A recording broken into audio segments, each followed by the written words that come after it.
ನಮಸ್ಕಾರ, ಇದು ನಮ್ಮ ಶ್ರವಣ ನ್ಯೂಸ್. ಮೊದಲಿಗೆ ಹೆಡ್ಲೈನ್ಸ್. KHP ಬಡಾವಣೆಯನ್ನು ಕರ್ನಾಟಕ ಗೃಹ ಮಂಡಳಿಗೆ ವಾಪಸ್ ನೀಡುವುದಕ್ಕೆ ಒಮ್ಮತ. ನಗರಸಭೆ ಸಾಮಾನ್ಯ ಸಭೆಯಲ್ಲಿ ಅಧ್ಯಕ್ಷರು ಮತ್ತು ಸದಸ್ಯರ ಒಮ್ಮತದ ನಿರ್ಣಯ. ಮೂಲಭೂತ ಸೌಕರ್ಯಗಳನ್ನು ಒದಗಿಸುವ ಬಗ್ಗೆ ಗಂಭೀರ ಚರ್ಚೆ. ಮಂಡ್ಯದಲ್ಲಿ ಭಗವಾನ್ ಬುದ್ಧರ ಜಯಂತಿ ಆಚರಣೆ. ಗಣ್ಯರಿಂದ ಭಗವಾನ್ ಬುದ್ಧರ ಮೂರ್ತಿಗೆ ಪುಷ್ಪಾರ್ಚನೆ. ಬುದ್ಧರ ತತ್ವ ಆದರ್ಶ ಮೈಗೂಡಿಸಿಕೊಳ್ಳಲು ಕರೆ. ವೀರ ಮರಣ ಅಪ್ಪಿದ ವೀರ ಯೋಧರಿಗೆ ಶ್ರದ್ಧಾಂಜಲಿ. ಆಪರೇಷನ್ ಸಿಂಧೂರ ಕಾರ್ಯಾಚರಣೆ ಯಶಸ್ವಿ. ಕದಂಬ ಸೇನೆ ಸಂಘಟನೆ ಆಯೋಜನೆ. KT ಶ್ರೀಕಂಠೇಗೌಡ 70ನೇ ವರ್ಷದ ಜನ್ಮದಿನದ ಹಿನ್ನೆಲೆ ಹಲವು ಸಮಾಜಮುಖಿ ಕಾರ್ಯಕ್ರಮಗಳ ಆಯೋಜನೆ. ದೇವರ ಕಾಡು ಬಳಗ ನೇತೃತ್ವ. ಸ್ಥಳೀಯ ಸಂಸ್ಥೆ ಚುನಾವಣೆಗೆ JDS ಸಜ್ಜು. ಜೂನ್ ತಿಂಗಳಿನಿಂದ ರಾಜ್ಯಾದ್ಯಂತ ಪ್ರವಾಸ. ಮಂಡ್ಯದಲ್ಲಿ ನಿಖಿಲ್ ಕುಮಾರಸ್ವಾಮಿ ಹೇಳಿಕೆ. ಮಂಡ್ಯ ನಗರಸಭೆ ಸಾಮಾನ್ಯ ಸಭೆಯು ನಗರಸಭೆ ಧರಣಪ ಸಭಾಂಗಣದಲ್ಲಿ ಅಧ್ಯಕ್ಷರಾದ MV ನಾಗೇಶ್ ಅವರ ಅಧ್ಯಕ್ಷತೆಯಲ್ಲಿ ನಡೆಯಿತು. ಸಭೆಯಲ್ಲಿ ಹಲವು ಮಹತ್ವದ ವಿಚಾರಗಳು ಚರ್ಚೆಗೆ ಬಂದವು. ವಿಶೇಷವಾಗಿ ನಗರಸಭೆಯಲ್ಲಿ ಅಧಿಕಾರದಲ್ಲಿರುವಂಥ ಸಂದರ್ಭದಲ್ಲಿ ಹಸ್ತಾಂತರ ಮಾಡಿಕೊಂಡಿರುವ KHP ಬಡಾವಣೆಯನ್ನು ಮತ್ತೆ ಕರ್ನಾಟಕ ಗೃಹ ಮಂಡಳಿಗೆ ವಾಪಸ್ ನೀಡುವುದಕ್ಕೆ ನಗರಸಭೆ ಸಾಮಾನ್ಯ ಸಭೆಯಲ್ಲಿ ಅಧ್ಯಕ್ಷರು ಮತ್ತು ಸದಸ್ಯರೆಲ್ಲರೂ ಒಮ್ಮತದ ನಿರ್ಣಯವನ್ನು ಕೈಗೊಂಡಿರುವಂಥ ಒಂದು ಗಂಭೀರ ವಿಚಾರವಾದ ಚರ್ಚೆಗೆ ಬಂದಿದೆ. ಸಾಕಷ್ಟು ಇದು ಹಿಂದೆನೂ ಕೂಡ ಆಗಿರುವಂಥದ್ದು. ಆಡಳಿತಾಧಿಕಾರಿಗಳು ನಗರಸಭೆಯಲ್ಲಿ ಇದ್ದಂಥ ಸಂದರ್ಭದಲ್ಲಿ ಆಗಿರುವಂಥ ಒಂದು ವಿಚಾರ ಇದು. ಇದರ ಬಗ್ಗೆ ಸುದೀರ್ಘವಾದಂಥ ಚರ್ಚೆ ಇದೆ. ಅದೇನಿದೆ ಅಂತ ವರದಿಯಲ್ಲಿದೆ, ನೋಡ್ಕೊಂಡು ಬನ್ನಿ. ನಗರಸಭೆಯಲ್ಲಿ ಅಧಿಕಾರದಲ್ಲಿರುವ ಸಮಯದಲ್ಲಿ ಹಸ್ತಾಂತರ ಮಾಡಿಕೊಂಡಿರುವ KHP ಬಡಾವಣೆಯನ್ನು ಮತ್ತೆ ಕರ್ನಾಟಕ ಗೃಹ ಮಂಡಳಿಗೆ ವಾಪಸ್ ನೀಡುವುದಕ್ಕೆ ನಗರಸಭೆ ಸಾಮಾನ್ಯ ಸಭೆಯಲ್ಲಿ ಅಧ್ಯಕ್ಷರು ಮತ್ತು ಸದಸ್ಯರೆಲ್ಲರೂ ಒಮ್ಮತದ ನಿರ್ಣಯ ಕೈಗೊಂಡರು. ಸೋಮವಾರ ಧರಣಪ ಸಭಾಂಗಣದಲ್ಲಿ ನಡೆದ ಸಾಮಾನ್ಯ ಸಭೆಯಲ್ಲಿ KHP ಬಡಾವಣೆಗೆ ಮೂಲ ಸೌಕರ್ಯಗಳನ್ನು ಒದಗಿಸುವ ವಿಚಾರ ಚರ್ಚೆಗೆ ಬಂದ ವೇಳೆ ಸದಸ್ಯ ಮಂಜು ಮಾತನಾಡಿ, ಬಡಾವಣೆ ರಚನೆಗೊಂಡು ಹಲವು ವರ್ಷಗಳ ನಂತರ ನಗರಸಭೆಗೆ ಹಸ್ತಾಂತರ ಮಾಡಿದ್ದೀರಿ. ಅದು ನಗರಸಭೆಯಲ್ಲಿ ಚುನಾಯಿತ ಜನಪ್ರತಿನಿಧಿಗಳು ಇಲ್ಲದಿರುವ ಸಮಯದಲ್ಲಿ ಆಡಳಿತಾಧಿಕಾರಿ ಮುಖಾಂತರ ಬಡಾವಣೆಯನ್ನು ಹಸ್ತಾಂತರ ಮಾಡಿದ್ದೀರಿ. ಇದು ನಿಯಮ ಬಾಹಿರ ಅಂತ ಹೇಳಿದರು. KHP ಬಡಾವಣೆಯಲ್ಲಿರುವ ಮೂಲ ನಿವೇಶನಗಳು CA ಜಾಗ ಸೇರಿದಂತೆ ಇತರೆ ಆಸ್ತಿಗಳು ಇನ್ನೂ KHPಯಲ್ಲೇ ಉಳಿದುಕೊಂಡಿದ್ದಾವೆ. ನಗರಸಭೆ ಹಸ್ತಾಂತರದ ಬಳಿಕವೂ ಮೂಲ ನಿವೇಶನಗಳನ್ನು ಮಾರಿ ಅದರ ಹಣವನ್ನು ತಾವೇ ಇಟ್ಟುಕೊಳ್ಳುವುದಾದರೆ ಮೂಲ ಸೌಲಭ್ಯಗಳನ್ನು ಒದಗಿಸಲು ಹೇಗೆ ಸಾಧ್ಯ ಎಂದು ಪ್ರಶ್ನೆ ಮಾಡಿದರು. 5 ಕೋಟಿ 50 ಲಕ್ಷ ಕೊಟ್ಟಿದ್ದಾರೆ. 5 ಕೋಟಿ 50 ಲಕ್ಷ ಕೊಟ್ಟಿದ್ರು ಸರ್, ಹಿಂದೆ ಕೊಟ್ಟಿದ್ರು. ಈವಾಗ ಅಲ್ಲಿ ಕೊಟ್ಟಿರುವಂತಹ ಅಭಿವೃದ್ಧಿ ಕಾರ್ಯಗಳೆಲ್ಲ ತಗೊಂಡಿದ್ದೀನಿ. ಆ ತಗೊಂಡು ಅರ್ಧ ಭಾಗ ಕೂಡ ಆಗಿಲ್ಲ. ಅಲ್ಲಿ ಡ್ರೈವ್ಗಳಂತೂ ಒಂದು ಇಲ್ಲ, ಒಂದು ಸರಿಯಾಗಿಲ್ಲ, ಎಲ್ಲ ಕುಸಿದೋಗ್ಬಿಟ್ಟಿದೆ. ಮತ್ತೆ ಎಲೆಕ್ಟ್ರಿಸಿಟಿ ಪೋಲ್ಗಳಿಲ್ಲ. ವಾಟರ್ ಸಪ್ಲೈ ಹಿಂದೆ ಇದ್ದಂತ MLA ಸರ್ ಕರ್ಕೊಂಡು ಹೋಗ್ಬಿಟ್ಟು ಸರ್ವೆ ಮಾಡಿಸಿದ್ರು. Water supply, Kaveri water supply ಇಲ್ಲ. ನಂತರ ಅದು ಸೆಷನಲ್ಲೂ ಕೂಡ ಗಲಾಟೆ ಆಗಿದೆ. ವಾಟರ್ ಸಪ್ಲೈಗೆ ದುಡ್ಡನ್ನು ಕಟ್ಟಿಲ್ಲ. ನಂತರ ನಾವು ವಾಟರ್ ಸಪ್ಲೈನು ಕೊಡೋಕ್ಕಾಗ್ತಿಲ್ಲ. ಮತ್ತೆ ಮೂಲಭೂತ ಸೌಕರ್ಯಗಳನ್ನು ಇನ್ನೂ ಕೂಡ ಕಲ್ಪಿಸಕ್ಕಾಗ್ತಾ ಇಲ್ಲ.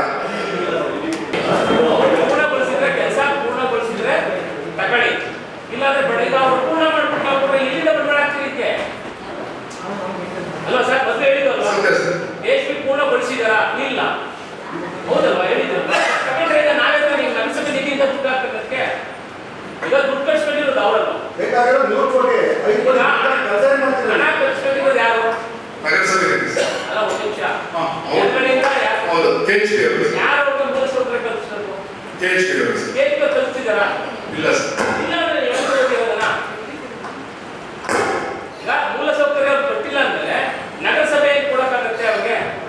ನಗರಸಭೆ ಅವರಿಂದ ನಾವು ದುಡ್ಡು ಕಟ್ಟಿಸ್ತೀವಿ.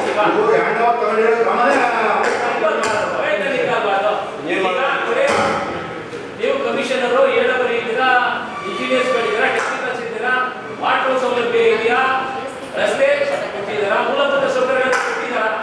ಕೊಟ್ಟಿಲ್ಲ ಅಂತ ಸರ್ಕಾರದವ್ರು ಮಾಡ್ಕೊಂಡ್ರಿ ನೀವು.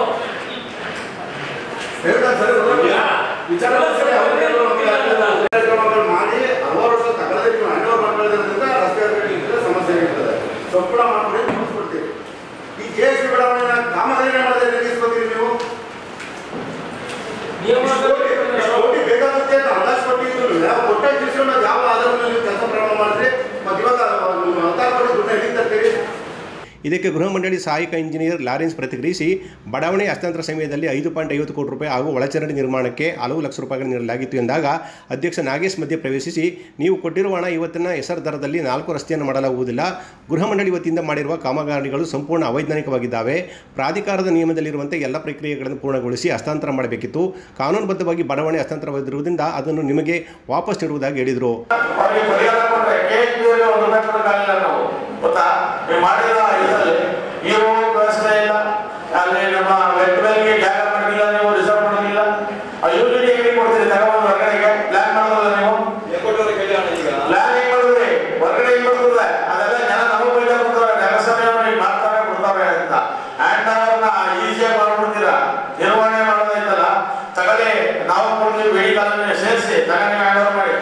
ಅದೇನು 500 ಕೋಟಿ ಕೊಟ್ಟಿದ್ದೀನಲ್ಲ ಡಬಲ್ 11 ಕೋಟಿ ಕೊಡ್ತೀನಿ ನಾವು ಸಭೆ ಒಪ್ಪಿಸಿ ತಗೊಂಡು ಎರಡು ಮಾಡಿ ಕೊಡುವ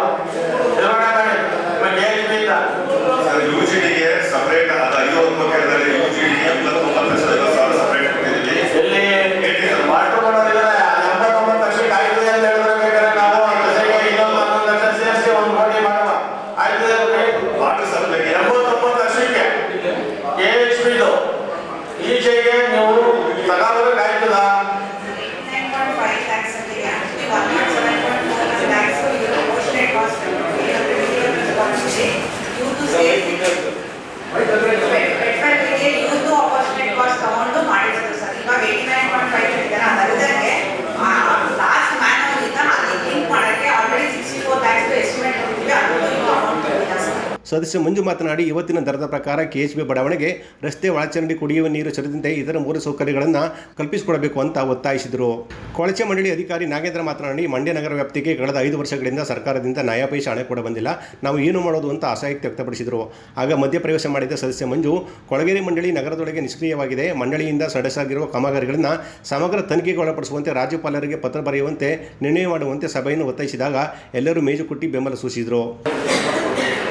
ನಾವು ಅಲ್ಲಿದ್ದಾಗ 24 ಕೋಟಿ ರೂಪಾಯಿನ ಅವಶ್ಯಕತೆ ಇದೆ. ಅದನ್ನ ಈಗ ನಾವು 5.5 ಕೋಟಿ ಕೊಡ್ತೀವಿ, ನೀವು ಉಳಿಕೆ 19 ಕೋಟಿನ ನೀವು ದಯಮಾಡಿ ಕೊಡಿಸ್ಕೊಡಿ ಅಂತ ಹೇಳಿ 2 ಸರಿ ಮಾಡಿ ಮಿನಿಸ್ಟ್ರಿಗೂ ರೆಫರೆನ್ಸ್ ಮಾಡಿದ್ದೀವಿ. ದಯಮಾಡಿ ಅದ್ರ ಬಗ್ಗೆ ತಾವು ಸ್ವಲ್ಪ ಹೋಗಿ ಇದು ಮಾಡಿ ಹ್ಯಾಂಡ್ ಓವರ್ ಪೂರ ಮಾಡಿದ್ದಾನೆ. ಪೂರ ನಿವೇಶನ ನೀವೇ ಹೇಳಿದ್ರು CA ಸೈಟ್ ಅಲಾಟ್ ಮಾಡಿ ಅದನ್ನಪ್ಪ ಕೊಟ್ಟ ಮೇಲೆ allotment is different, handing over is different. ಅದು ಬೇರೆ, ಅದೇ ಬೇರೆ ವಿಷಯ, ಇದೇ ಬೇರೆ ವಿಷಯ. ಹಸ್ತಾಂತರ ಮಾಡೋದು ಉದ್ದೇಶ, ಉಳ್ಕೊಂಡಿರೋದು ಉದ್ದೇಶ ಅಂತ ಸ್ವಲ್ಪ ಹೇಳ್ತೀನಿ ಸರ್. ಫಾರ್ಮರ್ ಸೈಟ್ಸ್ನ ನಾವು ಆಕ್ಷನ್ ಮುಖಾಂತರ 2 ಮಂತ್ಸ್ಗೆ ನಾವು ಮಾಡ್ತಾ ಇದ್ದೀವಿ. ತಾವು ಪೇಪರಲ್ಲೆಲ್ಲ ಮಾಡಿರ್ಬೋದು. ಒಂದು CA ಸೈಟ್ ಮಾಡೋದಕ್ಕೆ ಅದು ನೋಟಿಫಿಕೇಶನ್ ಕೊಡಬೇಕು, ಜನರಲ್ ಅಲಾಟ್ಮೆಂಟ್ ಇರೋಲ್ಲ, ಅದು ಸಂಘ ಸಂಸ್ಥೆಗಳಿಗೆ ಮಾಡೋದು, ಅದು 50% ಡಿಸ್ಕೌಂಟಲ್ಲಿ ಮಾಡೋದು ಹಿಂದೆ ಮಾಡಿದರೆ. ಇನ್ನು 3 ಬ್ಯಾಲೆನ್ಸ್ ಇದೆ, ಅದು ನಾವು ಮಾಡ್ತೀವಿ. ಯಾಕೆ ಮಾಡಿಲ್ಲ ಅಂತಲೂ ಹೇಳ್ತೀನಿ ಸರ್. CA ಸೈಟು ಅದು ಸರ್ಕಾರ ಮಟ್ಟದಲ್ಲಿತ್ತು, ಸರ್ಕಾರದವರು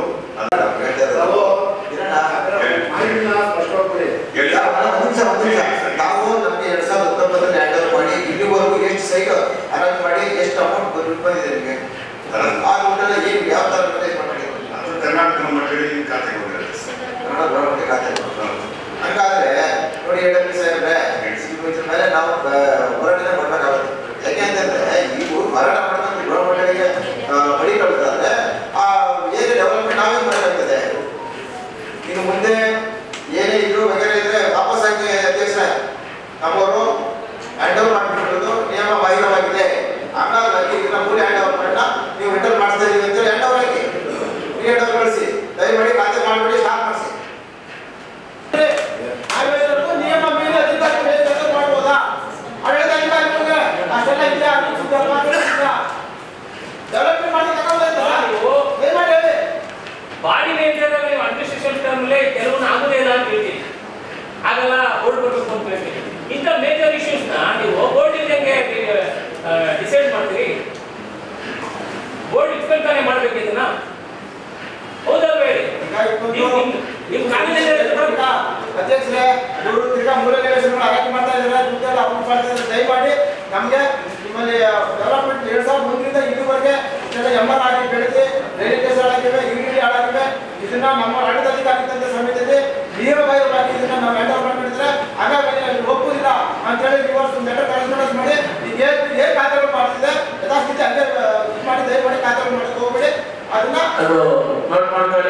ಸಭೆಯಲ್ಲಿ ಉಪಾಧ್ಯಕ್ಷರಾದ MP ಅರುಣ್ ಆಯುಕ್ತೆ ಪಂಪಶ್ರೀ ಸೇರಿದಂತೆ ವಿವಿಧ ಇಲಾಖೆಗಳ ಅಧಿಕಾರಿಗಳು ಪಾಲ್ಗೊಂಡಿದ್ದರು. ಜಿಲ್ಲಾಡಳಿತ, ಜಿಲ್ಲಾ ಪಂಚಾಯತ್, ಕನ್ನಡ ಮತ್ತು ಸಂಸ್ಕೃತಿ ಇಲಾಖೆ ಇವರ ಆಶ್ರಯದಲ್ಲಿ ಭಗವಾನ್ ಬುದ್ಧರ ಜಯಂತಿ ಸಮಾರಂಭ ಮಂಡ್ಯದ ಅಂಬೇಡ್ಕರ್ ಭವನದಲ್ಲಿ ಯಶಸ್ವಿಯಾಗಿ ನಡೆಯಿತು.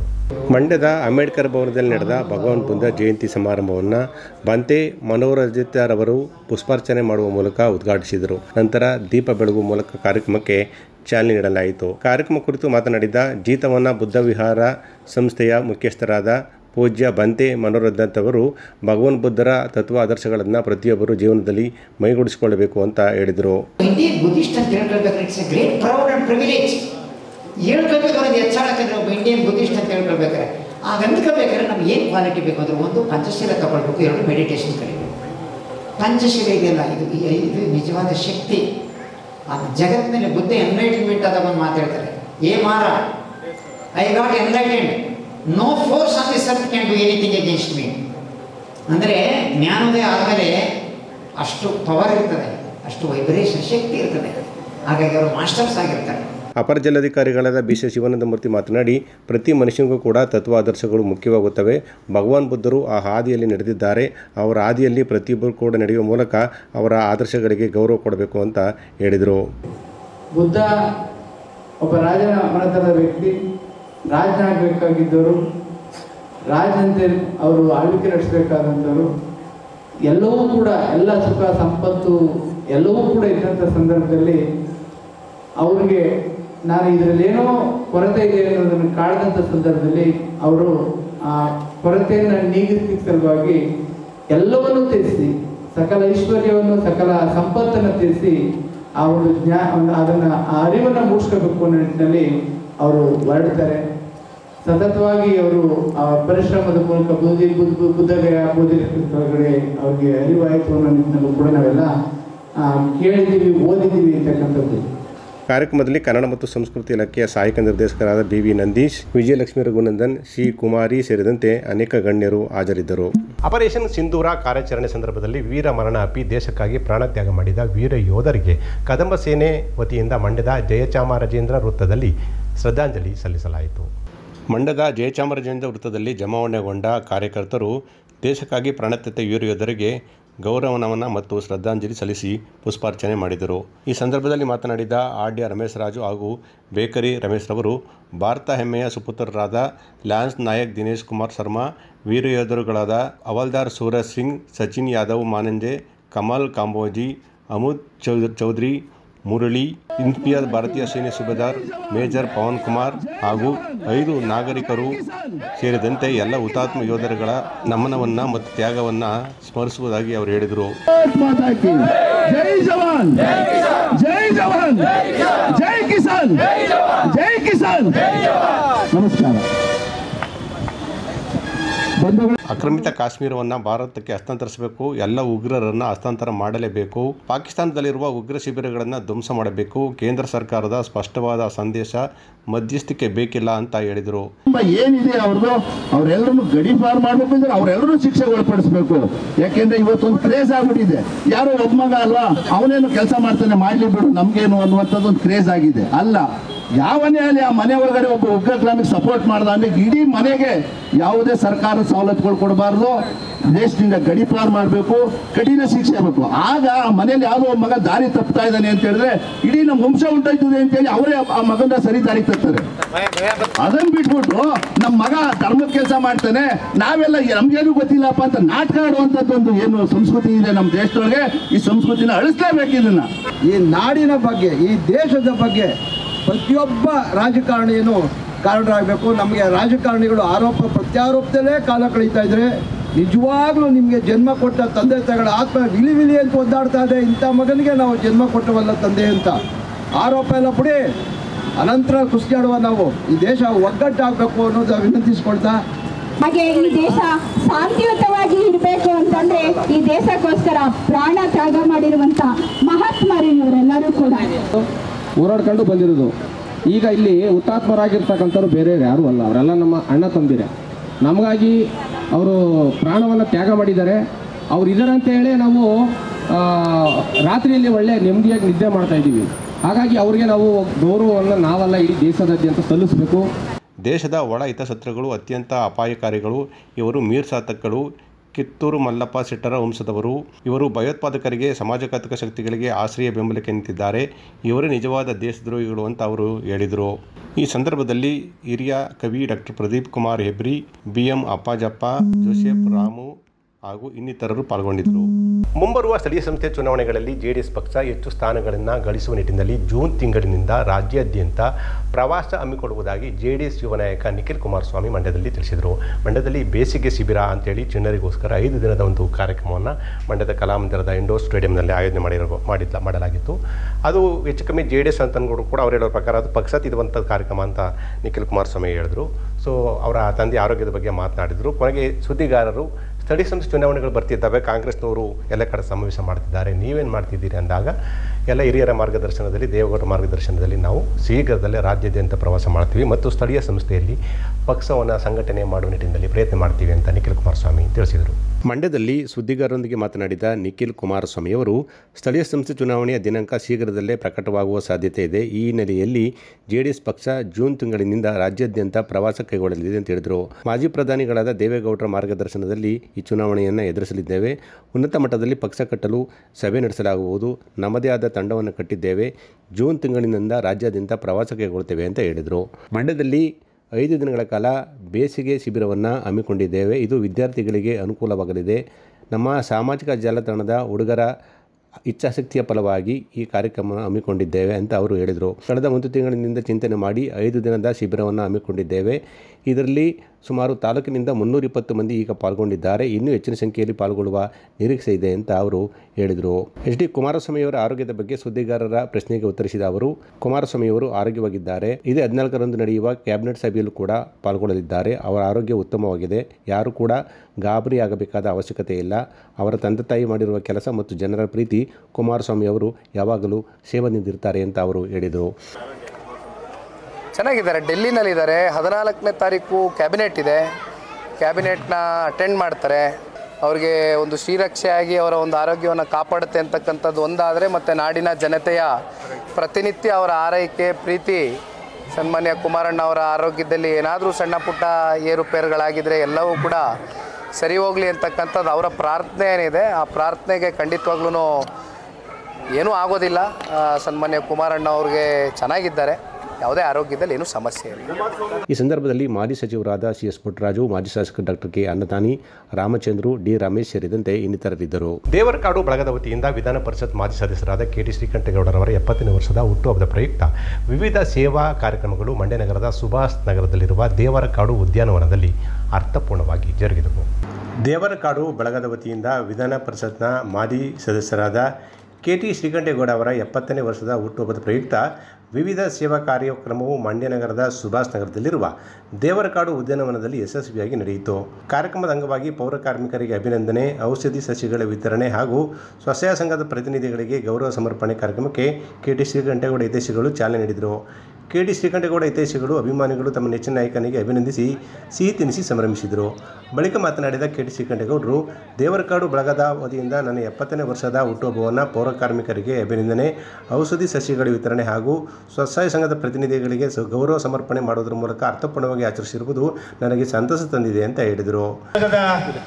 ಮತ್ತು ದೇವರಗೂಡು ಬಳಗದ ಎಲ್ಲ ಸ್ನೇಹಿತರು ಅತ್ಯಂತ ಪ್ರೀತಿಯಿಂದ ನನ್ನ 70ನೇ ವರ್ಷದ ಹುಟ್ಟುಹಬ್ಬದ ಸಂಭ್ರಮದಲ್ಲಿ ಪಾಲ್ಗೊಂಡು ಹಾರೈಸಿದ್ದಾರೆ. ಈ ಸಂದರ್ಭದಲ್ಲಿ ನಮ್ಮ ಉದ್ಯಾನವನದ ಸ್ವಚ್ಛತೆಯನ್ನು ಕಾಪಾಡ್ತಿರ್ತಕ್ಕಂಥ ಸಿರಿ ಸ್ವಸಹಾಯ ಸಂಘದ ರತ್ನಮ್ಮ ಮತ್ತು 5 ಜನ ತಂಡದವರಿಗೆ ಗೌರವಿಸಲಾಗಿದೆ. ಅಂತೆಯೇ ಉದ್ಯಾನವನದ ಏಳಿಗೆಗೆ ಶ್ರಮಿಸಿದಂಥ ನಿರಂತರನೊಟ್ಟಿಗೆ ನಮ್ಮ ಉಪ್ಪಿ ಬ್ರದರು ಮತ್ತು ರಮೇಶ್ ಅವರಿಗೆ ನಾವು ಗೌರವ ಸಮರ್ಪಣೆ ಮಾಡಿದ್ದೇವೆ. ಕಾರ್ಯಕ್ರಮದಲ್ಲಿ ದೇವರಕಾಡು ಬಳಗದ ಎಂ.ಇ. ಉಮೇಶ್, ರಾಧಾಕೃಷ್ಣ, ನಾಗೇಂದ್ರ, ರವಿಪ್ರಸಾದ್, ಸುಬ್ರಹ್ಮಣ್ಯ, ಕುಮಾರ್, ಗಾಮನಹಳ್ಳಿ ಮಹಾದೇವಸ್ವಾಮಿ, ಅಪ್ಪುಸ್ವಾಮಿ, ಪರಸು ಹಾಗೂ ಇನ್ನಿತರರು ಹಾಜರಿದ್ದರು. ತುರ್ತು ಸಂದರ್ಭಗಳಲ್ಲಿ ಸಾರ್ವಜನಿಕರು, ಪ್ರವಾಸಿಗರು ಅಣೆಕಟ್ಟೆ ಹಾಗೂ ಇತರೆ ಆಸ್ತಿ ಪಾಸ್ತಿಗಳ ಸಂರಕ್ಷಣೆ ಮಾಡುವ ಕುರಿತು ಕೆಆರ್ಎಸ್ನಲ್ಲಿ ಜಿಲ್ಲಾಡಳಿತದಿಂದ ನಡೆದ ಆಪರೇಷನ್ ಅಭ್ಯಾಸ ಅಣುಕು ಪ್ರದರ್ಶನ ಕಾರ್ಯಕ್ರಮ ಯಶಸ್ವಿಯಾಗಿ ನಡೆದ ಬಗ್ಗೆ ವರದಿಯಾಗಿದೆ. ಮಂಡ್ಯ ಜಿಲ್ಲೆಯ ಶ್ರೀರಂಗಪಟ್ಟಣ ತಾಲೂಕಿನ ಬೃಂದಾವನದಲ್ಲಿ ಆಯೋಜಿಸಿದ್ದ ಆಪರೇಷನ್ ಅಭ್ಯಾಸ ಅಣುಕು ಪ್ರದರ್ಶನ ಯಶಸ್ವಿಯಾಗಿ ನಡೆಯಿತು. ತುರ್ತು ಸಂದರ್ಭಗಳಲ್ಲಿ ಸಾರ್ವಜನಿಕರು, ಪ್ರವಾಸಿಗರು ಅಣೆಕಟ್ಟೆ ಇತರೆ ಆಸ್ತಿ ಪಾಸ್ತಿಗಳ ಸಂರಕ್ಷಣೆ ಮಾಡುವ ಕುರಿತು ತಾಲೂಕಿನ ಕೆಆರ್ಎಸ್ನಲ್ಲಿ ಜಿಲ್ಲಾಡಳಿತದಿಂದ ನಡೆದ ಆಪರೇಷನ್ ಅಭ್ಯಾಸ ಅಣುಕು ಪ್ರದರ್ಶನಕ್ಕೆ ಉತ್ತಮ ಸ್ಪಂದನೆ ವ್ಯಕ್ತವಾಯಿತು. ಶಬ್ದ ಕೇಳಿ ಬಂದ ತಕ್ಷಣ ಸೈರನ್ ಮೊಳಗಿತು. ಕಂಟ್ರೋಲ್ ರೂಮ್ಗೆ ಮಾಹಿತಿ ರವಾನಿಸಲಾಯಿತು. ಶ್ವಾನದಳದೊಂದಿಗೆ ಆಗಮಿಸಿದ ಬಾಂಬ್ ನಿಷ್ಕ್ರಿಯ ದಳ ಉದ್ಯಾನವನದ ವಿವಿಧೆಡೆ ಪರಿಶೀಲನೆ ಆರಂಭಿಸಿತು. ಆಯ್ದ ಪ್ರವಾಸಿಗರನ್ನ ತಪಾಸಣೆಗೆ ಒಳಪಡಿಸಲಾಯಿತು. ಅಗ್ನಿಶಾಮಕ ದಳ, ಪೊಲೀಸ್, ಎನ್ಸಿಸಿ ತಂಡದ ಸದಸ್ಯರು ಗಾಯಾಳುಗಳ ರಕ್ಷಣಾ ಕಾರ್ಯಕ್ಕೆ ಧಾವಿಸಿದರು. ವೈದ್ಯಕೀಯ ತಂಡ ಸ್ಥಳದಲ್ಲೇ ತುರ್ತು ಚಿಕಿತ್ಸೆ ನೀಡಿತು. 2 ತಾಸುಗಳಿಗೂ ಹೆಚ್ಚು ಕಾಲ ಅಣುಕು ಪ್ರದರ್ಶನ ನಡೆಯಿತು. ನೀರಿನಲ್ಲಿ ಬಿದ್ದವರ ರಕ್ಷಣೆಗೆ ಧಾವಿಸುವ ಸನ್ನಿವೇಶವನ್ನು ಜಲಾಶಯದ ತಗ್ಗಿನಲ್ಲಿರುವ ಕೊಳದಲ್ಲಿ ಸೃಷ್ಟಿಸಲಾಗಿತ್ತು. ಅಗ್ನಿಶಾಮಕ ಸಿಬ್ಬಂದಿ ಮತ್ತು ಪೊಲೀಸರು ದೋಣಿಯಲ್ಲಿ ಧಾವಿಸಿ ನೀರಿನಲ್ಲಿ ಮುಳುಗಿದವರನ್ನು ದಡಕ್ಕೆ ಸೆಳೆದರು. ಅಸ್ವಸ್ಥರಾದವರಿಗೆ ವೈದ್ಯಕೀಯ ಸಿಬ್ಬಂದಿ ತಾತ್ಕಾಲಿಕ ಶಿಬಿರಗಳಲ್ಲಿ ತುರ್ತು ಚಿಕಿತ್ಸೆ ನೀಡಿದರು. ಕಟ್ಟಡ ಕುಸಿತ ಅಥವಾ ಬೆಂಕಿ ಅವಘಡಗಳಿಂದ ಉಂಟಾಗುವ ಅಪಾಯದ ಸನ್ನಿವೇಶವನ್ನು ಬೃಂದಾವನ ಪಕ್ಕದ ಹೋಟೆಲ್ ಮಯೂರ ಕಾವೇರಿ ಕಟ್ಟಡದಲ್ಲಿ ಸೃಷ್ಟಿಸಲಾಗಿತ್ತು. ಅವಘಡ ನಡೆದ ಸ್ಥಳದಿಂದ ಪೊಲೀಸ್ ಇಲಾಖೆ ಮತ್ತು ಅಗ್ನಿಶಾಮಕ ಠಾಣೆಗಳಿಗೆ ಮಾಹಿತಿ ರವಾನಿಸುವುದು ಮತ್ತು ಕಟ್ಟಡದ ಒಳಗೆ ಸಿಲುಕಿದವರನ್ನು ಅಗ್ನಿಶಾಮಕ ಸಿಬ್ಬಂದಿ ರಕ್ಷಿಸುವ ಬಗ್ಗೆ ಗಮನ ಸೆಳೆಯಿತು. ನೀರು, ಬೆಂಕಿ ಮತ್ತು ಕಟ್ಟಡ ಕುಸಿತದಂತಹ ಅವಘಡಗಳಿಂದ ಗಾಯಗೊಂಡವರಿಗೆ ತುರ್ತು ಚಿಕಿತ್ಸೆ ನೀಡುವ ಶಿಬಿರಗಳನ್ನು ಸೃಷ್ಟಿಸಲಾಗಿತ್ತು. ಗಾಯಾಳುಗಳಿಗೆ ಚಿಕಿತ್ಸೆ ನೀಡಲು ವೈದ್ಯರು ಮತ್ತು ವೈದ್ಯಕೀಯ ಸಿಬ್ಬಂದಿ ತಕ್ಷಣ ಕಾರ್ಯಪ್ರವೃತ್ತರಾದರು. ಗಂಭೀರ ಸ್ಥಿತಿಯಲ್ಲಿರುವವರು ಮತ್ತು ಸಣ್ಣ ಪ್ರಮಾಣದ ಗಾಯಗೊಂಡವರಿಗೆ ಚಿಕಿತ್ಸೆ ನೀಡಲು ಪ್ರತ್ಯೇಕ ಶಿಬಿರಗಳಿದ್ದವು. ಜಿಲ್ಲಾಧಿಕಾರಿ ಕುಮಾರ ನೇತೃತ್ವ ವಹಿಸಿದರು. ಜಿಲ್ಲಾ ಪಂಚಾಯಿತಿ ಸಿಇಒ ನಂದಿನಿ, ಎಸ್ಪಿ ಮಲ್ಲಿಕಾರ್ಜುನ ಬಾಲದಂಡಿ, ಹೆಚ್ಚುವರಿ ಜಿಲ್ಲಾ ಪೊಲೀಸ್ ವರಿಷ್ಠಾಧಿಕಾರಿ ತಿಮ್ಮಯ್ಯ, ಗಂಗಾಧರ್, ಅಗ್ನಿಶಾಮಕ ಅಧಿಕಾರಿ ರಾಘವೇಂದ್ರ, ಉಪವಿಭಾಗಾಧಿಕಾರಿ ಶಿವಮೂರ್ತಿ, ಪ್ರಾದೇಶಿಕ ಸಾರಿಗೆ ಅಧಿಕಾರಿ ಹೇಮಾವತಿ ಅಣುಕು ಪ್ರದರ್ಶನ ಚಟುವಟಿಕೆಗಳ ಬಗ್ಗೆ ನಿಗಾ ವಹಿಸಿದರು. ಕೃಷಿ ವಿಜ್ಞಾನಿ ಪದ್ಮಶ್ರೀ ಪ್ರಶಸ್ತಿ ಪುರಸ್ಕೃತರಾದ ಡಾಕ್ಟರ್ ಸುಬ್ಬಣ್ಣ ಅಯ್ಯಪ್ಪನ್ರವರು ಶ್ರೀರಂಗಪಟ್ಟಣದ ಸಾಯಿ ಆಶ್ರಮದ ಕಾವೇರಿ ನದಿಯಲ್ಲಿ ಶವವಾಗಿ ಪತ್ತೆಯಾಗಿದ್ದು, ಈ ಸಂಬಂಧ ಶ್ರೀರಂಗಪಟ್ಟಣ ಪೊಲೀಸ್ ಠಾಣೆಯಲ್ಲಿ ಪ್ರಕರಣ ದಾಖಲಾಗಿದೆ ಮತ್ತು ಹಲವು ಅನುಮಾನಗಳು ಕೂಡ ವ್ಯಕ್ತವಾಗಿದ್ದಾವೆ. ಕೃಷಿ ವಿಜ್ಞಾನಿ ಪದ್ಮಶ್ರೀ ಪ್ರಶಸ್ತಿ ಪುರಸ್ಕೃತರಾದ ಡಾಕ್ಟರ್ ಸುಬ್ಬಣ್ಣ ಅಯ್ಯಪ್ಪನ್ರವರು ನಿಗೂಢ ಸಾವನ್ನಪ್ಪಿದ್ದಾರೆ. ಮಂಡ್ಯ ಜಿಲ್ಲೆಯ ಶ್ರೀರಂಗಪಟ್ಟಣದ ಸಾಯಿ ಆಶ್ರಮದ ಕಾವೇರಿ ನದಿಯಲ್ಲಿ ಅವರ ಶವ ಪತ್ತೆಯಾಗಿದೆ. ಮೇ 7ರಂದು ಮನೆಯಿಂದ ನಾಪತ್ತೆಯಾಗಿದ್ದ ಡಾಕ್ಟರ್ ಸುಬ್ಬಣ್ಣ ಅಯ್ಯಪ್ಪನ್ರವರು ಮೈಸೂರಿನ ಅಪಾರ್ಟ್ಮೆಂಟ್ ಒಂದರಲ್ಲಿ ಪತ್ನಿ ಜೊತೆ ವಾಸವಾಗಿದ್ದರು. ಇತ್ತೀಚೆಗೆ ಸಂಜೆ ನದಿಯಲ್ಲಿ ಅಪರಿಚಿತ ಶವದ ಬಗ್ಗೆ ಪೊಲೀಸರಿಗೆ ಮಾಹಿತಿ ಸಿಕ್ಕಿತ್ತು. ಸ್ಥಳಕ್ಕೆ ಬಂದು ಶವ ಮೇಲೆತ್ತಿದಾಗ ವಿಜ್ಞಾನಿ ಗುರುತು ಪತ್ತೆಯಾಗಿದೆ. ನದಿ ದಡದಲ್ಲಿ ವಿಜ್ಞಾನಿಯ ಶವ ಪತ್ತೆಯಾಗಿದ್ದು, ಪಕ್ಕದಲ್ಲೇ ಅಯ್ಯಪ್ಪರವರ ಸ್ಕೂಟರ್ ನಿಂತಿರುವುದು ತಿಳಿದುಬಂದಿದೆ. ನಿಗೂಢವಾಗಿ ನಾಪತ್ತೆಯಾಗಿದ್ದ ಕೃಷಿ ವಿಜ್ಞಾನಿ ಶವವಾಗಿ ಪತ್ತೆಯಾಗಿರುವುದು ಹಲವಾರು ಅನುಮಾನಗಳಿಗೆ ಎಡೆಮಾಡಿಕೊಟ್ಟಿದೆ. ಈ ಸಂಬಂಧ ಶ್ರೀರಂಗಪಟ್ಟಣ ಪೊಲೀಸರು ಪ್ರಕರಣ ದಾಖಲಿಸಿಕೊಂಡು ಮುಂದಿನ ಕ್ರಮ ಕೈಗೊಂಡಿದ್ದಾರೆ. ಮದ್ದೂರು ತಾಲೂಕಿನ ಸರ್ಕಾರಿ ಉಪಕರಣಗಾರ ಮತ್ತು ತರಬೇತಿ ಕೇಂದ್ರದಲ್ಲಿ 2025-26ನೇ ಸಾಲಿನ ಪ್ರವೇಶ ಆರಂಭಗೊಂಡಿದ್ದು, ನೂತನವಾಗಿ 2 ಹೊಸ ಕೋರ್ಸ್ಗಳನ್ನು ಪರಿಚಯಿಸಲಾಗಿದೆ ಅಂತ ಕೇಂದ್ರದ ಪ್ರಾಂಶುಪಾಲರಾದ ಶಿವಕುಮಾರ್ ಸುದ್ದಿಗೋಷ್ಠಿಯಲ್ಲಿ ವಿವರಣೆ ನೀಡಿದರು. ಸುದ್ದಿಗಾರರೊಂದಿಗೆ ಮಾತನಾಡಿದ ಕೇಂದ್ರದ ಪ್ರಾಂಶುಪಾಲರಾದ ಶಿವಕುಮಾರ್ ಅವರು, ಕೇಂದ್ರದಲ್ಲಿ ಇದುವರೆಗೂ diploma in tool dye making course ನಡೆಸಲಾಗುತ್ತಿದ್ದು, ಇದೀಗ ಎಲೆಕ್ಟ್ರಿಕ್ ಅಂಡ್ ಆಟೋಮೇಷನ್, ರೊಬೊಟಿಕ್ಸ್ ಕೋರ್ಸ್ಗಳನ್ನು ನೂತನವಾಗಿ ಪರಿಚಯಿಸಿದೆ ಅಂತ ಹೇಳಿದರು. ಕೇಂದ್ರದಲ್ಲಿನ ಎಲ್ಲ ಕೋರ್ಸ್ಗಳಿಗೆ 10ನೇ ತರಗತಿ ಉತ್ತೀರ್ಣರಾದವರು 4 ವರ್ಷ ಮತ್ತು ದ್ವಿತೀಯ PUC ITI ಉತ್ತೀರ್ಣರಾದವರು 3 ವರ್ಷಕ್ಕೆ ಪ್ರವೇಶ ಪಡೆಯಬಹುದಾಗಿದೆ. ಆಸಕ್ತಿ ಉಳ್ಳವರು ಆನ್ಲೈನ್ ಮೂಲಕ ಅರ್ಜಿ ಸಲ್ಲಿಸಬಹುದಾಗಿದೆ. ಈ ಹಿಂದೆ ಕಾಲೇಜಿನಲ್ಲಿ ನೇರವಾಗಿ ಅರ್ಜಿ ಪಡೆದು ಸಲ್ಲಿಸಬಹುದಾಗಿತ್ತು, ಆದರೆ ಈಗ ವ್ಯವಸ್ಥೆ ಆನ್ಲೈನ್ಗೆ ಬದಲಿಸಲಾಗಿದೆ ಅಂತ ಹೇಳಿದರು. ಕೋರ್ಸ್ನ 1ನೇ ವರ್ಷಕ್ಕೆ, 2ನೇ ವರ್ಷಕ್ಕೆ, 3ನೇ ವರ್ಷಕ್ಕೆ ಮತ್ತು 4ನೇ ವರ್ಷಕ್ಕೆ 11,111 ರೂಪಾಯಿ ಶುಲ್ಕವಿದ್ದು, ಮೊದಲನೇ 3 ವರ್ಷಗಳ ವಿದ್ಯಾರ್ಥಿ ವೇತನದ ಮೂಲಕ ಹಿಂಪಡೆಯಲು ಅವಕಾಶ ಇರುತ್ತದೆ ಎಂದು ಇದೇ ವೇಳೆ ತಿಳಿಸಿದರು. ಈ diploma in tool and dye making ನಮ್ಮ ಸಂಸ್ಥೆ ಶುರುವಾಗಿ 26ನೇ ವರ್ಷ ಇದು. ಆವಾಗಿಂದನೂ ಈ ಕೋರ್ಸ್ ಇದೆ. 2ನೇದು diploma in electrical and electronics engineering ಅಂತ, ಅದು ಈ ಸಾಲು 25-26ನೇ ಸಾಲಿನಿಂದ ಪ್ರಾರಂಭ ಆಗ್ತಾಯಿದೆ. ಇನ್ನು 3ನೇ course diploma in automation and robotics, ಇದು ಕೂಡ 2025-26ನೇ ಅಂದರೆ ಈ ಸಾಲಿನಿಂದ ಈ ದಾಖಲಾತಿ ಪ್ರಕ್ರಿಯೆ ಅಥವಾ ನಮಗೆ ಅಪ್ರೂವಲ್ ಬಂದು ಶುರುವಾಗ್ತಾಯಿದೆ. ಇಲ್ಲಿ ವಿಶೇಷತೆ ಏನಪ್ಪ ಅಂದರೆ 3 ಕೋರ್ಸ್ಗಳಿಗೂ ಕೂಡ 60-60 ಮೊದಲನೇ ವರ್ಷದಲ್ಲಿ 60-60-60 180 ಸೀಟುಗಳು ಇರ್ತದೆ. ಅದಕ್ಕೆ ನಾವು ಈಗಾಗಲೇ ಪ್ರವೇಶ ಪ್ರಕ್ರಿಯೆ ಪ್ರಾರಂಭ ಆಗಿದೆ. ಆನ್ಲೈನಲ್ಲೂ ಕೂಡ ಅರ್ಜಿನ ಸಲ್ಲಿಸಬಹುದು. ಆಫ್ಲೈನಲ್ಲೂ ಕೂಡ ನಾವು ಕಾಲೇಜಿಗೆ ಬಂದರೆ ನಾನು ಕೂಡ ಅಲ್ಲಿ ಕಾಲೇಜಿನ ವತಿಯಿಂದ ಆನ್ಲೈನ್ ಅಪ್ಲಿಕೇಶನ್ ಹಾಕಿಸಿ ಕೊಡ್ತೀನಿ. ಈ ಫಿಸಿಕಲ್ಲಾಗಿ ಮುಂಚೆ ಇತ್ತಲ್ಲ, ಅಪ್ಲಿಕೇಶನ್ ಕೊಟ್ಟು ಅವ್ರು ಫಿಲ್ ಮಾಡಿ ಇಸ್ಕೊಳ್ಳೋದು, ಆ ವ್ಯವಸ್ಥೆ ಇಲ್ಲ ಈ ಸಲ.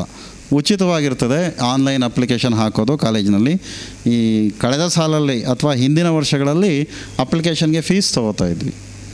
ಈ ಸಂಸ್ಥೆ ಇನ್ನೊಂದು ವಿಶೇಷತೆ ಏನಪ್ಪ ಅಂದರೆ, ಈ ಇನ್ಕಮ್ ಸರ್ಟಿಫಿಕೇಟ್ ಅಥವಾ ಈ ಇನ್ಕಮ್ ಇದ್ದರೆ ಅವ್ರಿಗೆ ಎಲ್ಲರಿಗೂ ಕೂಡ ಸ್ಕಾಲರ್ಶಿಪ್ಪಲ್ಲಿ ಕಟ್ಟೋವಂಥ ಹಣ ಅಂದರೆ ಫೀಸ್ನ ಏನು ಪೇ ಮಾಡ್ತಾರೋ ಅದೆಲ್ಲ ವಾಪಸ್ ಬರ್ತದೆ.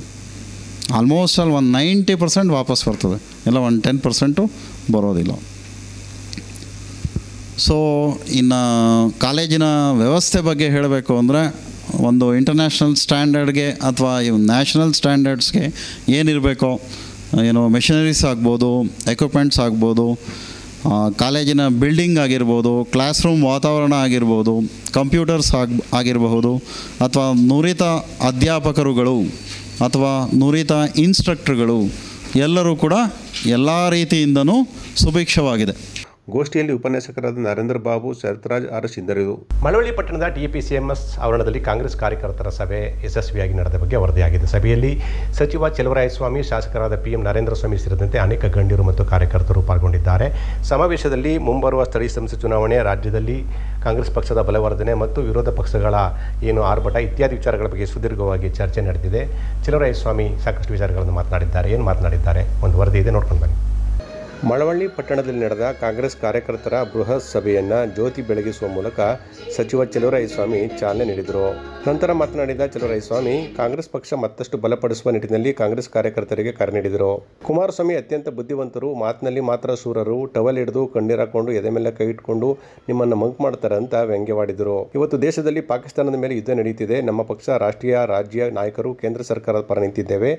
ರಾಷ್ಟ್ರದ ಹಿತದೃಷ್ಟಿಯಿಂದ ನಾವೆಲ್ಲರೂ ಒಂದೇ ಧ್ವನಿ ಇರಬೇಕು. ಅಪಸ್ವರ ಬಿಟ್ಟು ಒಗ್ಗಟ್ಟಿನಿಂದ ಇದ್ದೇವೆ. ನಾವೆಲ್ಲರೂ ಪ್ರಧಾನಿ ಮೋದಿ ಪರ ನಿಲ್ತೇವೆ ಅಂತ ಹೇಳಿದರು. ಇದೇ 20ರಂದು ವಿಜಯನಗರದಲ್ಲಿ ದೊಡ್ಡ ಕಾರ್ಯಕ್ರಮ ಮಾಡಲು ಪಕ್ಷ ತೀರ್ಮಾನಿಸಿತ್ತು. ಯುದ್ಧದ ಸಂದರ್ಭ ಅಂತೇಳಿ ಮುಂದೂಡಲಾಗಿದೆ. ಜಿಲ್ಲೆಯ ಅಭಿವೃದ್ಧಿ, ರಾಜ್ಯದ ಜನತೆಗೆ ಕಾರ್ಯಕ್ರಮ ಕೊಟ್ಟಿದ್ದೇವೆ.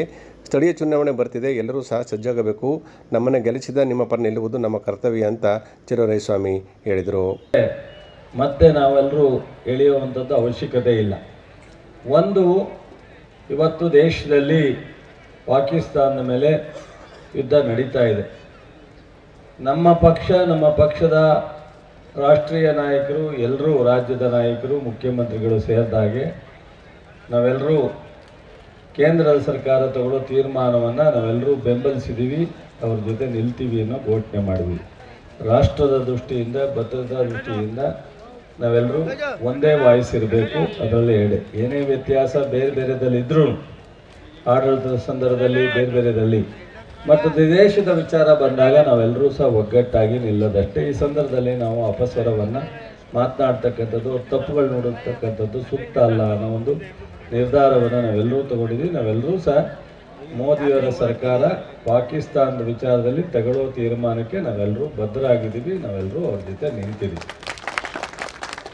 ಶಾಸಕರಾದ PM ನರೇಂದ್ರ ಸ್ವಾಮಿ ಮಾತನಾಡಿ, ಪಕ್ಷಕ್ಕಾಗಿ ದುಡಿದ ಕಾರ್ಯಕರ್ತರಿಗೆ ಸಭೆ ಆಯೋಜನೆ ಮಾಡಲಾಗಿದೆ. ನಿಮ್ಮ ಚುನಾವಣೆ, ಸ್ಥಳೀಯ ಚುನಾವಣೆ ಶುರುವಾಗಿದೆ. ನಮ್ಮ ತಂಡ ಅದಕ್ಕಾಗಿ ಸಜ್ಜಾಗಬೇಕು. ನಮ್ಮ ಪಕ್ಷ ಸದೃಢವಾಗಬೇಕು. ಸರ್ಕಾರದ ನಡೆ ಕಾರ್ಯಕರ್ತರ ಕಡೆ ಎಂಬ ಕಾರ್ಯಕ್ರಮ ಇದಾಗಿದೆ. ಜಿಲ್ಲೆಯಲ್ಲಿ ಹಿಂದೆ ನಮ್ಮ ಪರಿಸ್ಥಿತಿ ಹೇಗಿತ್ತು ನಿಮಗೆ ಗೊತ್ತಿದೆ. ನಮ್ಮನ್ನು ಟೆರಡರ್ಸ್ ಅಂತ ಕರೆದಿದ್ರು. ಕಾಂಗ್ರೆಸ್ ಬರಲ್ಲ ಮಂಡ್ಯದಲ್ಲಿ ಅಂತ ಹೇಳಿದರು.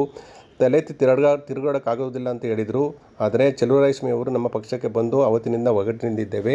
ಮುಖ್ಯಮಂತ್ರಿ ಸಹ ಮೆಚ್ಚುಗೆ ವ್ಯಕ್ತಪಡಿಸಿದ್ದಾರೆ. ಇದಕ್ಕೆ ಶಕ್ತಿ ಕೊಟ್ಟಿದ್ದು ಕಾಂಗ್ರೆಸ್ ಕಾರ್ಯಕರ್ತರು ಅಂತ ಹೇಳಿದರು. ಕೆಲವರು ಹೆಸರಿಗೆ ಕಾಂಗ್ರೆಸ್ ಪಕ್ಷದಲ್ಲಿ ಇದ್ದಾರೆ, ಆದರೆ ಪಕ್ಕದ ಮನೆ ಇಣುಕಿ ನೋಡ್ತಿದ್ದಾರೆ. ಅವರಿಂದ ನಮ್ಮ ಮೇಲೆ ತೀಟೆ ಮಾಡ್ತಿದ್ದಾರೆ ಅಷ್ಟೇ. ಕಾಂಗ್ರೆಸ್ ಶಕ್ತಿಯನ್ನು ಯಾರಿಂದಲೂ ಕುಸಿಯಲು ಸಾಧ್ಯವಿಲ್ಲ. ನಮ್ಮ ಮೇಲೆ ಇಲ್ಲಸಲ್ಲದ ಅಪಪ್ರಚಾರ ಮಾಡ್ತಿದ್ದಾರೆ. ಅಭಿವೃದ್ಧಿ ಕೆಲಸದ ಬಗ್ಗೆ ಚರ್ಚೆ ಮಾಡಿ. ನಮ್ಮ ತಾಲೂಕು ಹಲವಾರು ಯೋಜನೆಯ ಕಾರ್ಯಕ್ರಮ ಕೊಟ್ಟಿದ್ದೇನೆ. ಮತ್ತಷ್ಟು ಅಭಿವೃದ್ಧಿ ಕೆಲಸ ಮಾಡ್ತೇನೆ ಅಂತ ನರೇಂದ್ರ ಸ್ವಾಮಿ ತಿಳಿಸಿದರು. ಈ ಕಾರ್ಯಕ್ರಮ ಇವತ್ತು ಇನ್ನು ಮುಂದೆ ನಮ್ಮ ಕಾರ್ಯಕರ್ತರ, ಅಂದ್ರೆ ನಮಗಾಗಿ ದುಡಿದಂತ, ಪಕ್ಷಕ್ಕಾಗಿ ದುಡಿದಂತ, ಹಲವಾರು ಚುನಾವಣೆಗಳಲ್ಲಿ ತಮ್ಮನ್ನ ತಾವು ತೊಡಗಿಸಿಕೊಂಡು ಯಾವುದೇ ಆಸೆ ಆಮಿಷಗಳಿಗೆ ಬಲಿಯಾಗದೇನೆ ಪಕ್ಷವನ್ನು ಸದೃಢವಾಗಿ ನಿಲ್ಲಿಸಲಿಕ್ಕೆ ಕಾರಣೀಭೂತರಾದಂತ ನಿಮ್ಮಗಳ ಚುನಾವಣೆ ಪ್ರಾರಂಭ ಆಗಿದೆ. ಆ ಚುನಾವಣೆಯಲ್ಲಿ ನಮಗೆ ಗೊತ್ತಿಲ್ಲ ಯಾವ ಮೀಸಲಾತಿ ಆಧಾರದಲ್ಲಿ ಯಾರ್ಯಾರಿಗೆ ಅವಕಾಶ ಸಿಗುತ್ತೆ ಸಿಗಲ್ಲ ಅನ್ನೋದು. ಅದಕ್ಕೆ ನಮ್ಮ ತಂಡವನ್ನು ಸಜ್ಜು ಮಾಡಬೇಕು ಅನ್ನೋದಕ್ಕೋಸ್ಕರ ನಾವು ಇವತ್ತು ಈ ಕಾರ್ಯಕ್ರಮವನ್ನು ಆಯೋಜಿಸ್ತಾ ಇರ್ತಕ್ಕಂಥದ್ರ ಜೊತೆಗೆ ಪಕ್ಷ ಕೊಟ್ಟಂತ ಕಾರ್ಯಕ್ರಮ. ನಮ್ಮ ಸರ್ಕಾರ ಬಂದು 2 ವರ್ಷ ಆಗಿದೆ. ನಮ್ಮ ಕಾರ್ಯಕ್ರಮಗಳು ಬರೀ ಕಾರ್ಯಕರ್ತರಲ್ಲ, ಶ್ರೀ ಸಾಮಾನ್ಯರ ಬಳಿಗೆ ತೆಗೆದುಕೊಂಡು ಹೋಗತಕ್ಕಂಥ ಕಾರ್ಯಕರ್ತರ ಮುಖಾಂತರ ನಮ್ಮ ಯೋಜನೆ ನಡೀತಾ ಇರೋದ್ರಿಂದ ಸರ್ಕಾರದ ನಡೆ ಕಾರ್ಯಕರ್ತರ ಕಡೆ ಅನ್ನುವಂಥ ಘೋಷಣೆಯನ್ನ ಸಭೆಯಲ್ಲಿ ಶಾಸಕರಾದ ರಮೇಶ್ ಬಾಬು ಬಂಡಿಸಿದ್ದೇಗೌಡ, MLC ದಿನೇಶ್ ಗುಳೇಗೌಡ, ರಾಜ್ಯಸಭಾ ಸದಸ್ಯರಾದ ಚಂದ್ರಶೇಖರ್, ಮರಿತಿಬ್ಬೇಗೌಡ, KB ಚಂದ್ರಶೇಖರ್, ಜಿಲ್ಲಾಧ್ಯಕ್ಷರಾದ ಸಿರಿ ಗಂಗಾಧರ್, ಚಿದಾನಂದ ಸೇರಿದಂತೆ ಅನೇಕ ಮುಖಂಡರು ಹಾಜರಿದ್ದರು. ಕೇರ್ಪೇಟೆ ತಾಲೂಕಿನ ಬೀಕನಹಳ್ಳಿ ಗ್ರಾಮಕ್ಕೆ ಮುಖ್ಯಮಂತ್ರಿಗಳ ವಿಶೇಷ ಅನುದಾನದಲ್ಲಿ ರಸ್ತೆ ಚರಂಡಿ ಕಾಮಗಾರಿಗೆ 30 ಲಕ್ಷ ಅನುದಾನ ಬಿಡುಗಡೆಯಾಗಿದ್ದರೂ ಕೂಡ ಕಾಮಗಾರಿ ಅತ್ಯಂತ ಕಳಪೆಯಿಂದ ಕೂಡಿದೆ ಅಂತ ಗ್ರಾಮಸ್ಥರು ಆಕ್ರೋಶ ವ್ಯಕ್ತಪಡಿಸಿ ಪ್ರತಿಭಟನೆ ನಡೆಸಿದ ಘಟನೆ ವರದಿಯಾಗಿದೆ. ಕೇರ್ಪೇಟೆಯಲ್ಲಿ ಕಳಪೆ ಅವೈಜ್ಞಾನಿಕ ಕಾಮಗಾರಿಗೆ ಬೇಸತ್ತು ಗ್ರಾಮಸ್ಥರು ಆಕ್ರೋಶ ವ್ಯಕ್ತಪಡಿಸಿ ಪ್ರತಿಭಟನೆ ನಡೆಸಿರುವ ಘಟನೆ ವರದಿಯಾಗಿದೆ. 1 ವಾರಕ್ಕೆ ಹಳ್ಳ ಹಿಡಿದ CM ವಿಶೇಷ ಅನುದಾನದ ಬಗ್ಗೆ ಅಪಸ್ವರ ಕೇಳಿಬಂದಿದೆ. ಕಾಮಗಾರಿ ಮಾಡುತ್ತಿರೋ ಗುತ್ತಿಗೆದಾರನಿಗೆ ದುಡ್ಡೆಲ್ಲಾನು ಲೂಡಮಯ್ಯಾರೆ ನೀವು ಕೊಟ್ಟು ದುಡ್ಡೆಲ್ಲಾನು ಅವರು ತಿನ್ಕೊಳ್ಳೋದು ಉಣ್ಕೊಳ್ಳೋದು ಹೆಣ ಕುಡ್ಕೊಳ್ಳೋದು ಹೋಗೋಗಿ ಎಲ್ಲಿ ಬೇಕಾದ್ರೆ ಮಾಡ್ತಾವ್ರೆ ನಮ್ಗೆ ಹಿಂಗೆ ಮಾಡವ್ರೆ ನಾವ್ ಏನ್ ಮಾಡೋದು ಬಂದು ನೋಡಿ ಬೇಕಾದ್ರೆ ನಮ್ಮ ಪರಿಸ್ಥಿತಿ ಹಂಗಾಗದೆ ಅಂತವ. ಅಭಿವೃದ್ಧಿಯ ಕಾರಣದ ತಾಲೂಕಿನ ಬೀಕನಹಳ್ಳಿ ಗ್ರಾಮಕ್ಕೆ ಸಿಮೆಂಟ್ ರಸ್ತೆ ಚರಂಡಿ ಕಾಮಗಾರಿಗೆ 30 ಲಕ್ಷ ಸಿಎಂ ವಿಶೇಷ ಅನುದಾನ ಮಂಜೂರಾಗಿತ್ತು. ವಿಶೇಷ ಅನುದಾನದಲ್ಲಿ ನಡೆಯುತ್ತಿರುವ ಸಿಮೆಂಟ್ ರಸ್ತೆ ಚರಂಡಿ ಕಾಮಗಾರಿ ಅಧ್ವಾನವಾಗಿದೆ. ಸಂಪೂರ್ಣ ಅವೈಜ್ಞಾನಿಕ ಕಳಪೆ ಕಾಮಗಾರಿ ಅಂತ ಗ್ರಾಮಸ್ಥರು ಗಂಭೀರ ಆರೋಪ ಮಾಡಿದ್ದಾರೆ. ಗ್ರಾಮ ಅಂತ ಮಂಡ್ಯ ಜಿಲ್ಲೆ ಕೇರ್ಪೇಟೆ ತಾಲೂಕು.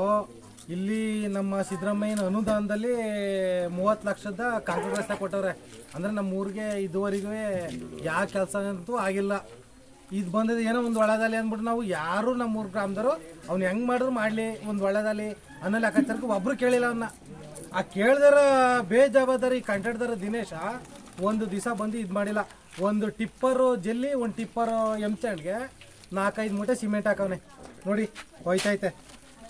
ಈ ಒಂದು ದಿವಸ ಇದು ಹಾಕಿದ ದಿವಸದಿಂದ ಹಿಡಿದು ಇಲ್ಲಿವರೆಗೂ ಒಂದನೇ ನೀರು ಹಾಕಿಲ್ಲ. ಈ ದುಡ್ಡು ಇಷ್ಟೊಂದು ದುಡ್ಡು ಬಳಕೆ ಮಾಡ್ತಾರೋ ಅಧಿಕಾರಿ ಏನ್ ಮಾಡ್ತಾವ್ರೆ?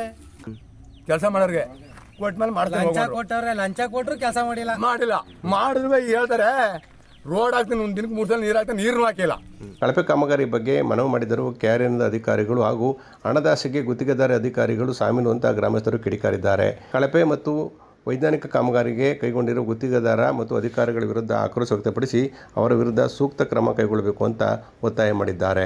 ದೇಶ ಸೇವೆಯಲ್ಲಿ ತೊಡಗಿರುವ ಮಂಡ್ಯ ತಾಲೂಕಿನ ಅಲೆಗೆರೆ ಗ್ರಾಮದ ಸುಬ್ಬೇಗೌಡರ ಮಗ ರಾಘವೇಂದ್ರರವರು ತಮ್ಮ ಮನೆಯ ಗೃಹ ಪ್ರವೇಶದ ನಿಮಿತ್ತ ಮಂಡ್ಯಕ್ಕೆ ರಜೆ ಮೇಲೆ ಬಂದಿದ್ದು ಪ್ರಸ್ತುತ ಪಾಕಿಸ್ತಾನದ ವಿರುದ್ಧ ಹೋರಾಡಲು ತುರ್ತು ಕರೆ ಬಂದ ಹಿನ್ನೆಲೆಯಲ್ಲಿ ಅವರ ಸ್ನೇಹಿತರು ಕುಟುಂಬದವರು ಆತ್ಮೀಯವಾಗಿ ಅಭಿನಂದಿಸಿ ಬೀಳ್ಕೊಟ್ಟರು. ಮಂಡ್ಯದ ಮಹಾರಾಜ ಬಡಾವಣೆಯ ನಿವಾಸಿಗಳಾದ ರಾಘವೇಂದ್ರ ಅವರು ರಕ್ಷಣಾ ಇಲಾಖೆಗೆ 2008ರಲ್ಲಿ ಸೇರಿ ದೇಶ ಸೇವೆಯನ್ನು ಮಾಡ್ತಿದ್ರು. ಇವರು ಮೂಲತಃ ಮಂಡ್ಯ ತಾಲೂಕಿನ ಬಸರಾಳು ಹೋಬಳಿ ಅಲೆಗೆರೆ ಗ್ರಾಮದ ಸುಬ್ಬೇಗೌಡರ ಮಗ ರಾಘವೇಂದ್ರ ಆಗಿದ್ದು HP ಮಹಾರಾಜ ಬಡಾವಣೆಯಲ್ಲಿ ಕಳೆದ ತಿಂಗಳು 30ನೇ ತಾರೀಕು ತಮ್ಮ ಮನೆಯ ಗೃಹ ಪ್ರವೇಶ ನೆರವೇರಿಸಿದರು. ಇದಕ್ಕಾಗಿ ದೇಶ ಸೇವೆಗೆ ಕೆಲವು ದಿನ ರಜೆ ಹಾಕಿ ತಮ್ಮ ಮನೆಯ ಗೃಹ ಪ್ರವೇಶದಲ್ಲಿ ಪಾಲ್ಗೊಳ್ಳಲು ಮಂಡ್ಯಕ್ಕೆ ಬಂದಿದ್ದರು. ಪ್ರಸ್ತುತ ಸಮಯದಲ್ಲಿ ಆಪರೇಷನ್ ಸಿಂಧೂರದಲ್ಲಿ ಪಾಕಿಸ್ತಾನದ ವಿರುದ್ಧ ಹೋರಾಡಲು ತುರ್ತು ಕರೆ ಬಂದ ಹಿನ್ನೆಲೆಯಲ್ಲಿ ತಮ್ಮ ರಜೆ ಇದ್ದರೂ ಕೂಡ ರಾಘವೇಂದ್ರ ಅವರು ಕರ್ತವ್ಯಕ್ಕೆ ಹಾಜರಾಗಲು ಹೊರಟಾಗ KHP ಮಹಾರಾಜ ಬಡಾವಣೆಯ ನಿವಾಸಿಗಳೆಲ್ಲರೂ ಸೇರಿ ಅವರಿಗೆ ಆತ್ಮೀಯವಾಗಿ ಅಭಿನಂದಿಸಿ ಬೀಳ್ಕೊಟ್ರು. KHP ಮಹಾರಾಜ ಬಡಾವಣೆಯ ನಿವಾಸಿಗಳಾದ ಶ್ರೀಮಾನ್ ಸುಬ್ಬೇಗೌಡರ ಮಗ ರಾಘವೇಂದ್ರ ಅವರು ದೇಹ ಸೇವೆಗಾಗಿ ಇಂದು ಹೊರಡ್ತಾ ಇದ್ದಾರೆ. ಭಗವಂತ ಅವರಿಗೆ ಒಳ್ಳೇದು ಮಾಡಿ ಯಶಸ್ವಿ ಈ ಹೋಗ್ತಿರುವಂಥ ರಕ್ಷಣಾ ಕಾರ್ಯದಲ್ಲಿ ಯಶಸ್ವಿಯಾಗಿ ಹಿಂತಿರಲಿ ಅಂತೇಳಿ ನಮ್ಮ ಬಡಾವಣೆ ಎಲ್ಲ ಜನರ ಪರವಾಗಿ ಹಾಗೂ ನನ್ನ ವೈಯಕ್ತಿಕವಾಗಿ ಆ ಭಗವಂತನಲ್ಲಿ ಪ್ರಾರ್ಥಿಸ್ತೀನಿ. ಜೊತೆಗೆ ಶ್ರೀ ಪಂಚಮುಖಿ ಗಣಪತಿ ಅವರಿಗೆ ಒಳ್ಳೆಯದನ್ನು ಮಾಡಲಿ ಅಂತ ಬಡಾವಣೆ ನಿವಾಸಿಗಳು ಶುಭ ಕೋರಿದರು. ಕೇರ್ಪೇಟೆ ತಾಲೂಕಿನ ಅಗಾಲಯ ಗ್ರಾಮದಲ್ಲಿ ಶ್ರೀ ಕಾಲಭೈರವೇಶ್ವರ ಕೃಪಪೋಷಿತ ನಾಟಕ ಮಂಡಳಿ ವತಿಯಿಂದ ಇತ್ತೀಚೆಗೆ ಶ್ರೀ ಶನಿದೇವರ ಪ್ರಭಾವ ಪೌರಾಣಿಕ ನಾಟಕ ಪ್ರದರ್ಶನ ನಡೆಯಿತು. ಕೇರ್ಪೇಟೆ ತಾಲೂಕಿನ ಅಗಾಲಯ ಗ್ರಾಮದಲ್ಲಿ ಶ್ರೀ ಕಾಲಭೈರವೇಶ್ವರ ಕೃಪಪೋಷಿತ ನಾಟಕ ಮಂಡಳಿ ವತಿಯಿಂದ ಶ್ರೀ ಶನಿದೇವರ ಪ್ರಭಾವ ನಾಟಕ ಪ್ರದರ್ಶನ ಯಶಸ್ವಿಯಾಗಿ ನಡೆಯಿತು. ಕೇರ್ಪೇಟೆ ಶಾಸಕರಾದ HT ಮಂಜೂರ್ ಅವರು ಕಾರ್ಯಕ್ರಮ ಉದ್ಘಾಟಿಸಿ ಮಾತನಾಡಿ, ನಾಟಕಗಳು ಮನುಷ್ಯನಲ್ಲಿ ಜಾಗೃತಿ ಮತ್ತು ಪ್ರಭಾವವನ್ನು ಬೀರುತ್ತವೆ. ಶನಿದೇವರ ನಾಟಕ ಯಶಸ್ವಿಯಾಗಿ ನಡೆಯಲಿ ಕಲಾವಿದರು ಉತ್ತಮ ಅಭಿನಯ ನೀಡುತ್ತಿದ್ದಾರೆ ಅಂತ ಹೇಳಿದರು. ಇದೇ ಸಂದರ್ಭದಲ್ಲಿ ಶ್ರೀ ಕಾಲಭೈರವೇಶ್ವರ ಕೃಪಪೋಷಿತ ನಾಟಕ ಮಂಡಳಿ ವತಿಯಿಂದ ಶಾಸಕರನ್ನು ಆತ್ಮೀಯವಾಗಿ ಅಭಿನಂದಿಸಲಾಯಿತು. ಈ ಸಂದರ್ಭದಲ್ಲಿ ಅನೇಕ ಮುಖಂಡರು ಮತ್ತು ಕಾರ್ಯಕರ್ತರು ಹಾಜರಿದ್ದರು. ಕೊನೆಯಲ್ಲಿ ಮತ್ತೊಮ್ಮೆ ಹೆಡ್ಲೈನ್ಸ್. KHP ಬಡಾವಣೆಯನ್ನು ಕರ್ನಾಟಕ ಗೃಹ ಮಂಡಳಿಗೆ ವಾಪಸ್ ನೀಡುವುದಕ್ಕೆ ಒಮ್ಮತ. ನಗರಸಭೆ ಸಾಮಾನ್ಯ ಸಭೆಯಲ್ಲಿ ಅಧ್ಯಕ್ಷರು ಮತ್ತು ಸದಸ್ಯರ ಒಮ್ಮತದ ನಿರ್ಣಯ. ಮೂಲಭೂತ ಸೌಕರ್ಯಗಳನ್ನು ಒದಗಿಸುವ ಬಗ್ಗೆ ಗಂಭೀರ ಚರ್ಚೆ. ಮಂಡ್ಯದಲ್ಲಿ ಭಗವಾನ್ ಬುದ್ಧರ ಜಯಂತಿ ಆಚರಣೆ. ಗಣ್ಯರಿಂದ ಭಗವಾನ್ ಬುದ್ಧರ ಮೂರ್ತಿಗೆ ಪುಷ್ಪಾರ್ಚನೆ. ಬುದ್ಧರ ತತ್ವ ಆದರ್ಶ ಮೈಗೂಡಿಸಿಕೊಳ್ಳಲು ಕರೆ. ವೀರ ಮರಣ ಅಪ್ಪಿದ ವೀರ ಯೋಧರಿಗೆ ಶ್ರದ್ಧಾಂಜಲಿ. ಆಪರೇಷನ್ ಸಿಂಧೂರ ಕಾರ್ಯಾಚರಣೆ ಯಶಸ್ವಿ. ಕದಂಬ ಸೇನೆ ಸಂಘಟನೆ ಆಯೋಜನೆ. KT ಶ್ರೀಕಂಠೇಗೌಡ 70ನೇ ವರ್ಷದ ಜನ್ಮದಿನದ ಹಿನ್ನೆಲೆ ಹಲವು ಸಮಾಜಮುಖಿ ಕಾರ್ಯಕ್ರಮಗಳ ಆಯೋಜನೆ. ದೇವರ ಕಾಡು ಬಳಗ ನೇತೃತ್ವ. ಸ್ಥಳೀಯ ಸಂಸ್ಥೆ ಚುನಾವಣೆಗೆ JDS ಸಜ್ಜು. ಜೂನ್ ತಿಂಗಳಿನಿಂದ ರಾಜ್ಯಾದ್ಯಂತ ಪ್ರವಾಸ. ಮಂಡ್ಯದಲ್ಲಿ ನಿಖಿಲ್ ಕುಮಾರಸ್ವಾಮಿ ಹೇಳಿಕೆ. ಇದಿಷ್ಟು ಇವತ್ತಿನ ಪ್ರಮುಖ ಸುದ್ದಿಗಳು. ಇದು ನಮ್ಮ ಸೊನ್ನ ಟಿವಿ ಬಾಂಧವ್ಯಗಳ ಬೆಸುಗೆ. ನಮಸ್ಕಾರ.